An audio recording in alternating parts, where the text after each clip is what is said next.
we have talked about all three classifications under debt investment. Now let's look at equity investment. What are the difference between equity investment and debt investment? There are a couple of differences. First of all, a debt investment does not give investors of those debt investment control over investee. However, equity investment may give investor control over investee. And also the risk and returns are different under equity investment and debt investment. Usually equity investment tend to have higher risk, but they may also have higher return. And the pattern of payment is also different. For equity investment, the investors get returns through dividend and capital gain. However, for debt investment, they usually get returns through interest. And regarding the face value, equity investment do not have any face value. A stock doesn't have face value. However, for debt investment, they usually have face value, and a bond can be sold either above the face value or below the face value. If it is sold above face value, it is sold at a premium, and if it is sold below face value, it is sold at a discount. So that is the difference between equity investment and debt investment. And to account for an equity investment, we have three methods as well.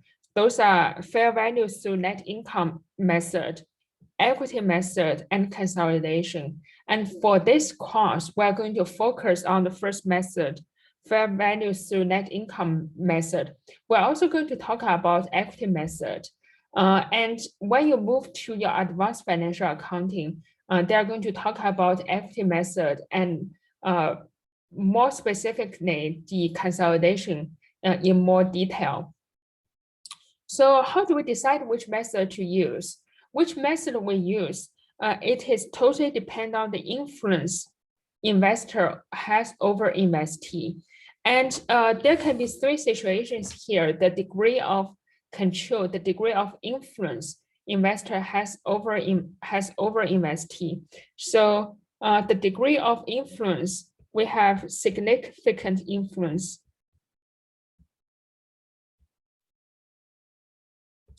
And control. Significant influence just means the investor has significant influence over the operating and financial decision of the investee. And control means that investor can wholly control investee, has control over every decision investee makes. So that is the difference between influence and control. And when investors do not have significant influence, so when it is here, when investors do not have significant influence over investee, over the operating and financial decisions of investee, we use fair value through net income method. And when investor has significant influence over investee but no control, we use equity method. So here is fair value through net income. And when investor has control over investee, we use consolidation.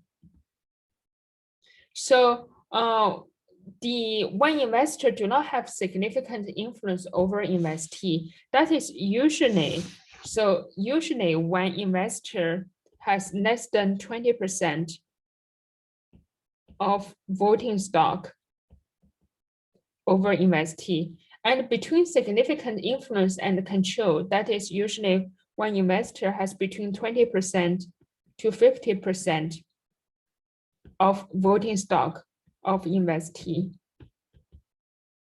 And when investor control investee, that is usually when investor has more than 50% of voting stock of investee. So those are the three situations. And as for accounting, when investors do not have significant influence over investee, we use fair value through net income method.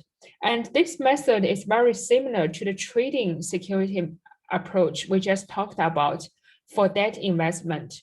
Most of it specifically, investments, those are reported at fair value, and unrealized holding gain or loss are included in the net income in the period when those unrealized holding gain or loss occur.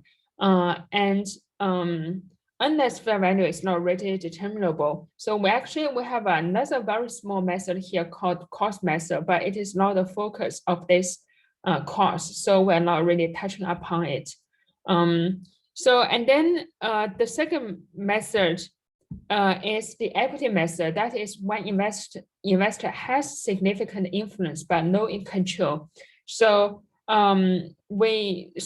investment, it is different from the fair value through net income method. Under the equity method, investments are reported at cost, and we adjust for it for investors' share of subsequent earnings and dividends of investee. So we're going to talk about it in more detail in a second, very shortly. And then the third method is consolidation, when investor control investee. So under this method, financial statement of investor and investee, those are combined as if they are a single company. And then for this course, the focus, we're going to talk about fair value through net income and the equity method. And for consolidation, we're going to touch upon it, but we're not going to. So when you move to advanced financial accounting, actually, they're going to spend most of the course talk about consolidation. So it's not the focus of this course.